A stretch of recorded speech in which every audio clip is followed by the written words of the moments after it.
Hi everyone, welcome to the channel English Classes.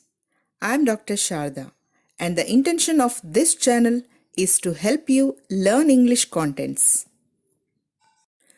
Today in this class, we are going to learn how to write a narration or a narrative story, which is a major discourse for high school students and it carries 10 marks in the exam.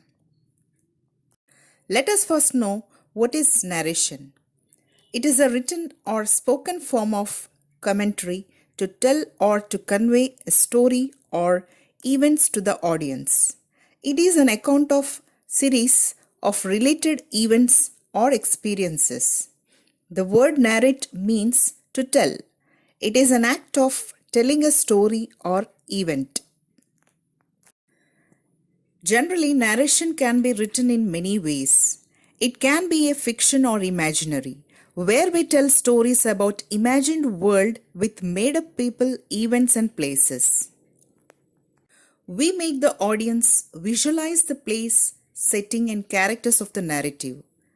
It can be based on the factual, which is on facts like biographies and autobiographies. Narration can be a story, which tells about the past event, experiences, and details. The theme of the narration can be different, like horror, adventure, a travel account, or journey. In general, narration includes an introduction, exposure of the problem, and problem solving, or you can say as a conclusion. As we have seen, narration refers to the storytelling process. Narrating can be done in three ways. First person. In this, the main character will be telling the story or incident, where pronouns I, me, and we are used. Second person. The author uses a narrator to speak, where the pronouns you, your, and yours are used. This is rarely used in literature. We can see this type of use in poetry. Third person.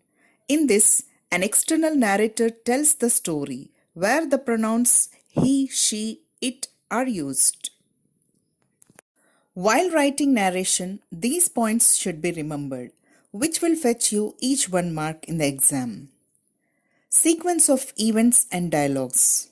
They should be written in a proper order. Evoking sensory perceptions and emotions. It should make the audience visualize the events or characters in the story. Proper characterization. Coherence. Connectivity as a whole, where we should use connectors and linkers. Conventions of writing, like spelling, punctuation, and grammar. Language used should be appealing. Now let us see an example of a narration of a journey, which is written in first person. Narrating a trip or a journey. Here is a girl describing her journey to a village. Ever since I was born, I have lived in Hyderabad. Since I had heard a lot about villages, I wanted to visit one.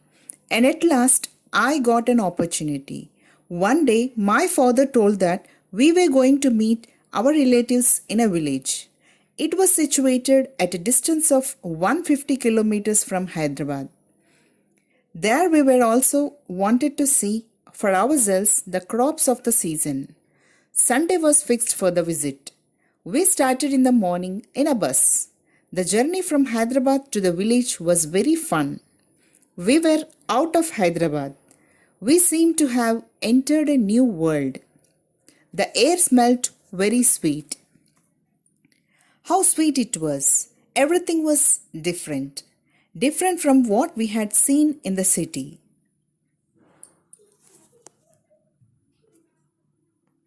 We reached the village in 3 hours. We met our relatives there. After having our lunch, my father requested one of the uncle to assist us to the fields. That uncle was very friendly and kind. He offered to take us round the fields. Walking through the village, I had a strange feeling. I felt free the way I had never felt before. There were no city crowds, no maddening din of the busy world. Nobody seemed to be in a hurry. There was no terror of the speeding traffic. It was all in complete contrast, quite different to what I had seen in the city. I saw people just sitting outside their houses doing nothing, like hens in their nests. I saw others who were moving about to attend their work. But none, working or idle, seemed to be pressed for time. There was a strange expression of calmness.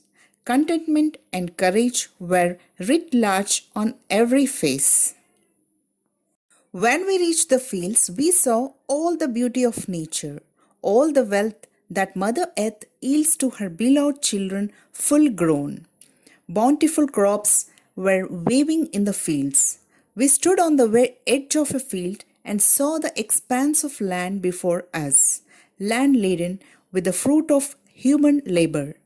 The scenery fascinated us. For a moment, we forgot our city life. The experience was like a rebirth. The uncle made everything interesting. He added comments from his own experience. We stayed in the fields for an hour or so. In the end, my father thanked him and we started for home. It was indeed a day of joy for all of us, a day on which we really lived. So, this was all about how to write a narrative on a trip to a village. Hope you understood it. Meet you again. Do like, share, and subscribe. Thank you.